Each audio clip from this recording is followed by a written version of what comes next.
Yan, magandang tanghali sa inyo mga idol. So dito tayo sa taas.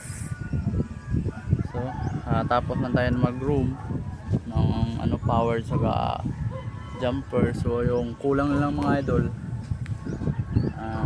na lang grounding saka yung safety. So kahapon ito yung in-install natin, yung sa likod ko mga idol, nakita yan, antenna at saka yung radio yan sa likod ko. Yan yung in-install natin kahapon. So tagal-tagal kasi lagong umambon dito kasi malapit sa bundok mga idol dito. Nandito po tayo sa San Roque sa Bantakan. Sakop ng Bataan mga idol. Daming mga kaniyog, so may nag-harvest ngayon ng niyog mga idol. So ngayon bababa muna tayo mga idol, medyo gutom na. Kunti lang kinain ko ang sal kanina. So yung mga idol, yun lang mga idol. So huwag nyo kalimutan i-follow and share sa videos ko mga idol. Thank you.